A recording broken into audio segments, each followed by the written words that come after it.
friends, and welcome back to episode 5 in our SCD webinar series. My name is Ginger Kessler, and I'm an office director with MDE's Office of Special Education. I'm joined by my colleagues Denise Harrison, a professional development coordinator, and Bobby Richardson, another office director in our Office of Special Education. Today, y'all, we're going to specifically look at specially designed instruction, classroom setup, and curriculum for our students at the secondary level. We're specifically going to be looking at grades 7 through 12.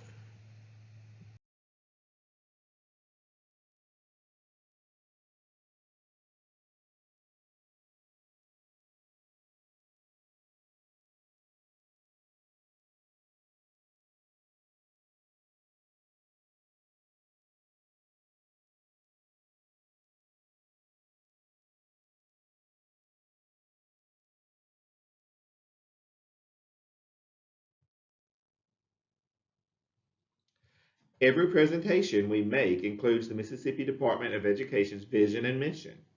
We believe it is important to keep front and center our vision for creating a world-class educational system that equips every student with the knowledge and skills to be successful in college and the workforce. Our mission at the State Department of Education is to provide leadership through the development of policy and accountability systems so that all of our students are prepared to compete in a global community.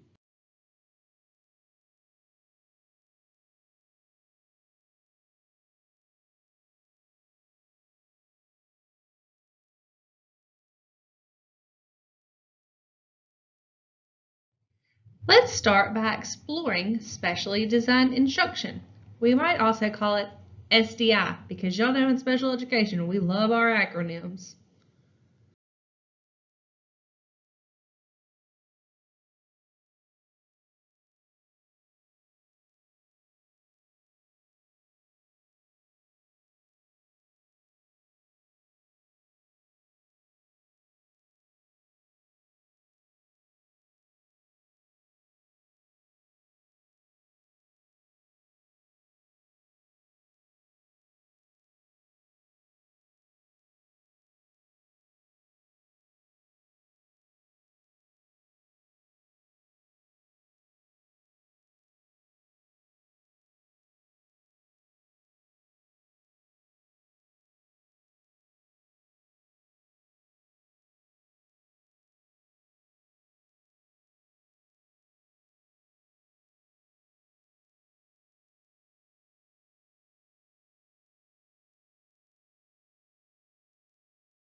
So building on that, we need to make sure that we're looking at what does SDI include? What is it, y'all? Like if you had to give somebody a definition, what is SDI?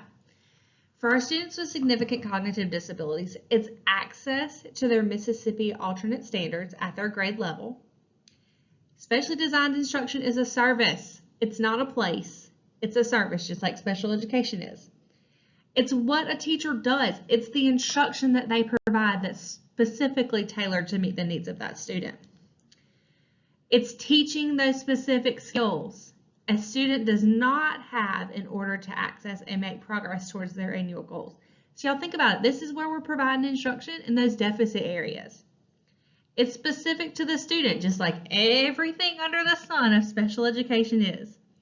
It's unique instruction developed from their standards-based IEP goals, and it's instruction that enables a student to make progress.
Now that you've cleaned your room and organized it, let's talk about implementing instruction.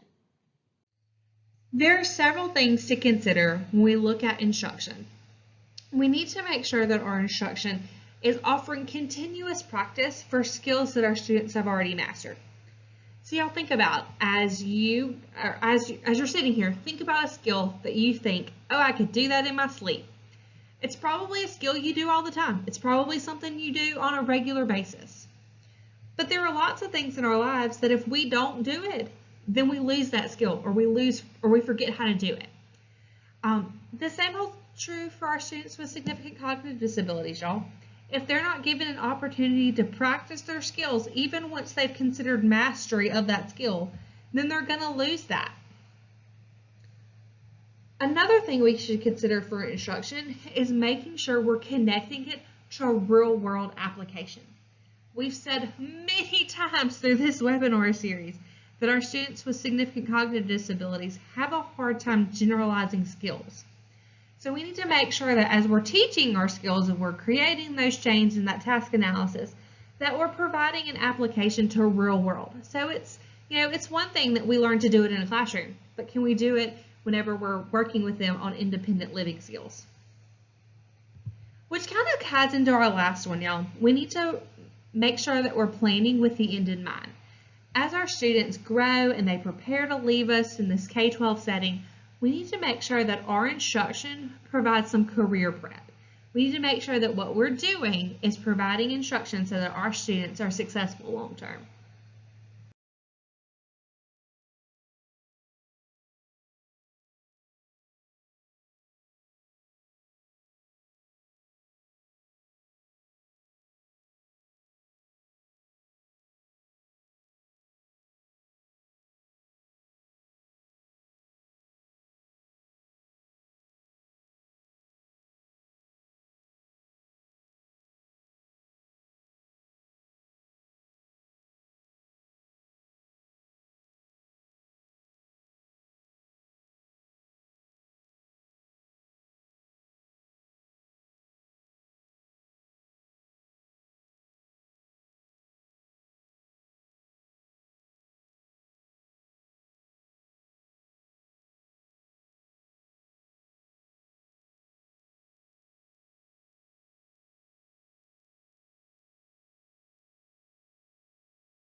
Okay, y'all, let's look at curriculum.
If you have not paused the video yet to find the teacher resource guides and the standards, go ahead and do that now. I want to show you what it looks like when you access the teacher resource guides.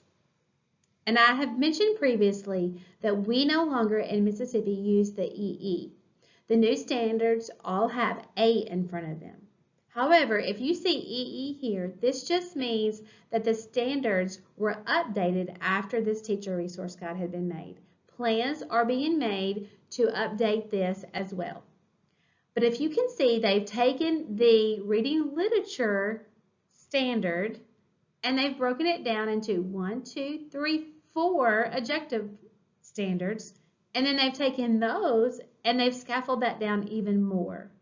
So this just helps you define really what the intent of the standard is. And you can see here that they've kept the intent of the standard even as they've scaffolded it back. They also have given you real-world connections. Ginger just talked about how important that is to instruct using real-world connections, and they've given you several ideas. They do this for every single alternate standard. They give you vocabulary, they give teacher resources. If you're not a content-specific person, then you're going to love these resources because it takes you to some content. It helps you with the content of the standard, and then it gives you books, resources, activities. So explore this. This will really be a guide for you as you're teaching all those standards that you have to teach.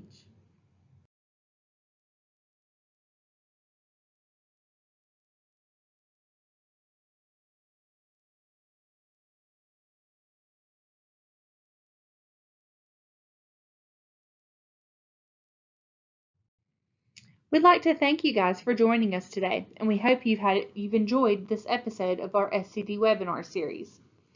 If the Office of Professional Development or MDE's Office of Special Education could be of any assistance, we encourage you to reach out. We're here to help.